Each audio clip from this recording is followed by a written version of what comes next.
For hooking up your water to your RV, a couple things. Make sure you always get a filter.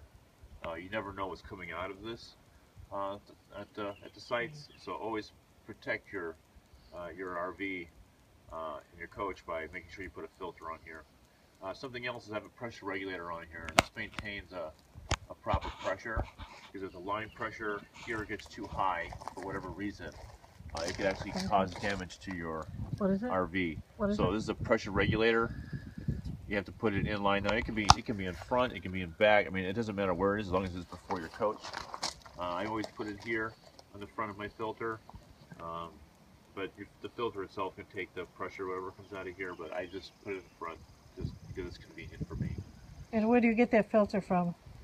I got the filter from Walmart, but you can go to RV Center, you can get it from Walmart, a lot of different places sell any type of RV supplies. How much are they? We have filters.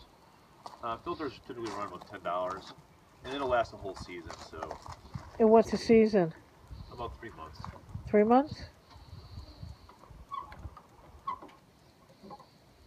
Depends on the quality of water that you're filtering. So if it's water that's coming out of a well that's not real filtered very well, it may clog up your filter a lot faster. I've had a filter clog up one place I stayed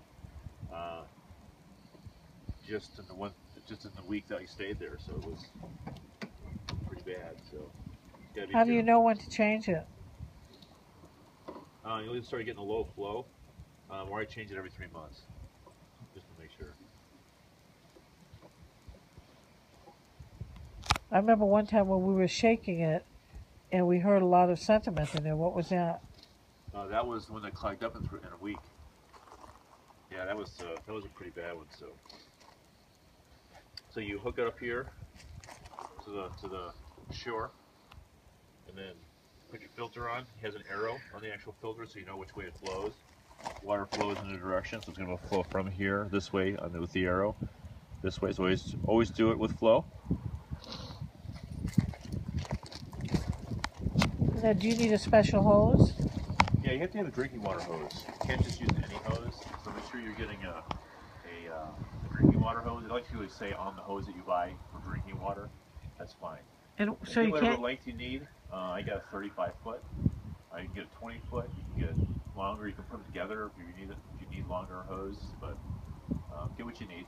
So it has to say drinking water on it. You can't just use the green garden hose because it's going to taste terrible, and this prevents any debris or any kind of what they use to manufacture the hose to go into your drinking water. So don't ever use just like a regular garden hose.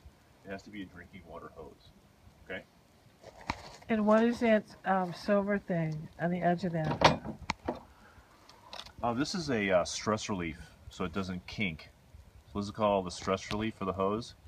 So they have them for like electrical cords too, same type of thing. You have a little spring on it, and it prevents it from kinking right here at the actual fitting. So it's kind of nice to have. You pay extra for that, of course, compared to one that doesn't have it. But you know, so how much is that? If the hose lasts a little bit longer, it's probably worth it still. So how much is a hose? I think I paid $30 for this one. Okay. So what do you do here?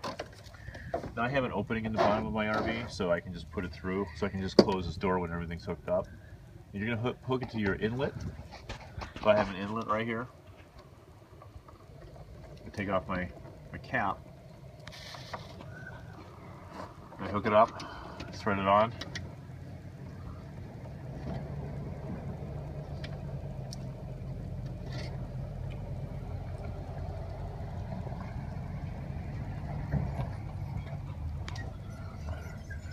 Now I'm just going to turn the water hose on. You're going to have all this air in the hose. And what I typically do, to get rid of some of that air, I will just move it to my tank. My tank needs a little water anyway. And you can hear all the air rushing out of this hose until it starts to run nice and smooth. You don't hear the whoosh of the water going through. I know I get all the air out of it. Otherwise, you get air in your lines, and it won't cause any damage. It's just annoying when you're turning on your faucets and you get it spitting out because it has all that air in it. So I just to cut down on that, I just run to my water tank, get all the air out. Air will go to the top of the tank, and you won't have that problem. vents out. Other than that, hey, that's how you hook up your water. Have a great one. Keep cool.